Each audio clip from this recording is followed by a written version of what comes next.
السلام علیکم ورحمۃ اللہ وبرکاتہ، نحمدہ صلی اللہ رسولہ الکریم، اما بعد۔ مصلحت ایک ایسی ضرورت ہے کہ اس کو کبھی نظر انداز نہیں کیا جا سکتا۔ جس طرح دینی ضروریات میں مصلحت کی رعایت کی جاتی ہے، اسی طرح دینی مسائل میں بھی مصلحتوں کو پیش نظر رکھا گیا ہے۔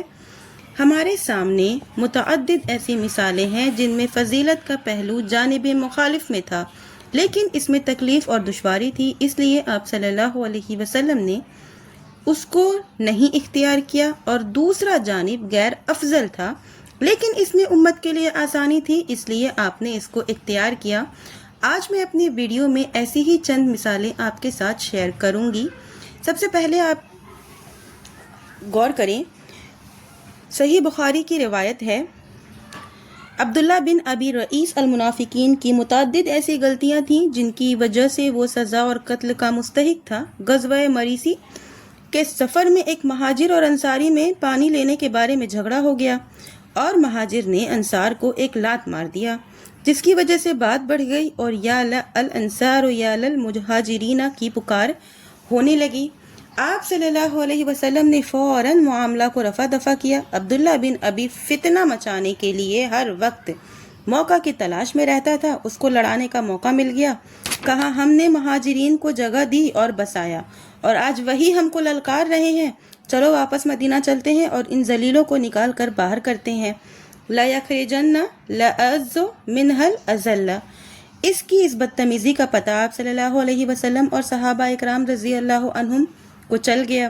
حضرت عمر رضی اللہ عنہ نے رسول اللہ صلی اللہ علیہ وسلم سے کہا، الا نقتل یا نبی للہ ھذا الخبیث۔ اللہ کے نبی صلی اللہ علیہ وسلم اگر اجازت ہو تو اس خبیث کو مار ڈالتے ہیں۔ آپ صلی اللہ علیہ وسلم نے حضرت عمر رضی اللہ عنہ کے جواب میں فرمایا، لا يتحدث الناس ان کان یقتل اصحاب۔ نہیں، ایسا مت کرو، لوگ کہیں گے دیکھو محمد اپنے ساتھیوں کو بھی قتل کرنے لگے۔ حقیقت تو یہ تھی کہ عبداللہ بن ابی منافق تھے لیکن بظاہر مسلمان تھا اور آپ کے ساتھ جنگوں میں شرکت بھی کرتا تھا۔ لوگ ظاہر کو جانتے ہیں اور باطن کو کیا جانے۔ ابھی اگر مار ڈالو گے تو لوگوں میں ہمارا تاثر غلط ہو جائے گا، لوگ کہیں گے کہ یہ دیکھو محمد کا ظلم اتنا بڑھ گیا کہ اپنے ہی ساتھیوں کو مارنے لگے ہیں، اور لوگوں کو بھڑکاوے میں آ کر لوگ اسلام قبول کرنا بند کر دیں گے۔ اس لیے مصلحت کا تقاضا یہ ہے کہ عبداللہ بن ابی کی یہ سب بدتمیزیاں برداشت کی جائیں۔ اب جو ہے آپ دوسرا واقعہ سنیے۔ مکہ فتح ہو گیا، عرب میں کوئی طاقت آپ کا مقابلہ نہیں کر سکتی، آپ جو چاہے کر سکتے ہیں، کوئی آپ کو روک نہیں سکتا، لیکن اس کے باوجود آپ یہ آرزو کر رہے ہیں کہ اگر کوئی نئے اسلام میں داخل نہیں ہوئے ہوتے تو میں کعبہ کو گرا دیتا اور حتیم کا حصہ بیت اللہ شریف میں داخل کر دیتا اور اس کی کرسی زمین کے برابر کر دیتا، اور خانہ کعبہ میں 2 دروازہ لگا دیتا، ایک مشرق میں اور ایک مغرب میں۔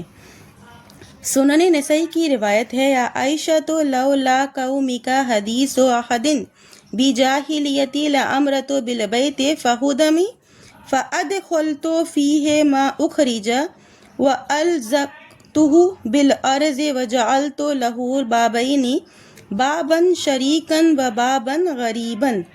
لیکن آپ نے ایسا نہیں کیا، حالانکہ کام بہتر تھا، مناسب تھا، عوام کی بھلائی اور سہولت کا تھا، لیکن ایسا اگر کر دیا جائے گا تو لوگ حقیقت نہیں جان پائیں گے اور مشہور کر دیں گے کہ آپ صلی اللہ علیہ وسلم مکہ فتح کرتے ہی خانہ کعبہ کو ڈھا دیا۔ لوگوں کو بدنام کرنے کا موقع مل جائے گا۔ غلط شہرت اور بدنامی کی وجہ سے ہمارا جو اصل کام ہے یعنی اسلام کی اشاعت، اس میں رکاوٹ پیدا ہو جائے گی۔ اس لیے باوجود کہ خانہ کعبہ کی نئی تعمیر بہتر ہو، سود مند تھی، آپ نے یہ اقدام نہیں کیا، اس لیے مصلحت کا یہی تقاضا تھا۔ مصلحت ہی کا تقاضا تھا کہ آپ نے حدیبیہ میں دب کر صلح کر لی۔ مصلحت ہی کا تقاضا تھا کہ آپ نے 3 دن تراویح با جماعت پڑھا کر چھوڑ دیا۔ مصلحت ہی کا تقاضا تھا کہ عشاء کی نماز خیر وقت میں تاخیر سے پڑھنا افضل ہے، لیکن آپ نے اول وقت میں کچھ مؤخر کر کے پڑھا، آخر وقت میں نہیں پڑھا۔ امت کی مشقت کا خوف تھا، جس کی وجہ سے آپ نے مسواک کو واجب نہیں کیا۔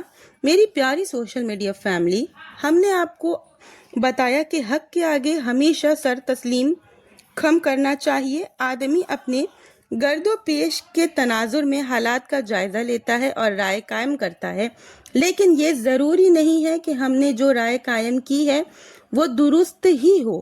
اس لیے تحقیق کے بعد جب حق واضح ہو جائے تو اپنی رائے ہو یا اپنے کسی ساتھی اور امام کی ہو، اگر وہ حق کے معارض ہے تو فوراً اس سے رجوع کر لینا چاہیے۔ یہی حال مصلحتوں کا بھی ہے۔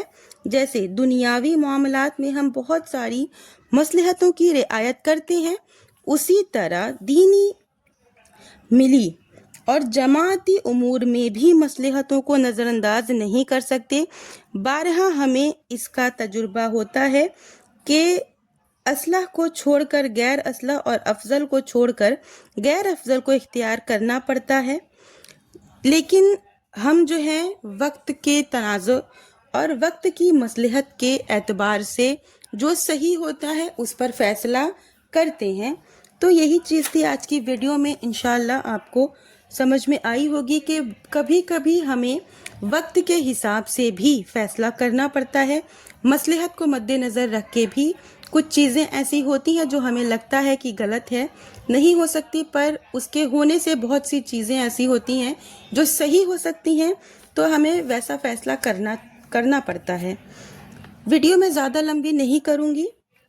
آخر میں اللہ سے دعا ہے کہ وہ ہمیں ہدایت دے اور حق کی طرف رہنمائی کرے، ہمیں کتاب و سنت پر چلنے کی توفیق دے۔ ہمارے پیارے بھائی بہن مومن مسلمان جہاں بھی کہیں بیمار ہیں، جو بھی مسلمان بھائی بہن جہاں بھی کہیں بیمار ہیں، اللہ انہیں شفائے کاملہ عاجلہ عطا کرے۔ جو پریشان ہیں اللہ ان کی مدد کرے۔ وآخر دعوانا ان الحمدللہ رب العالمین۔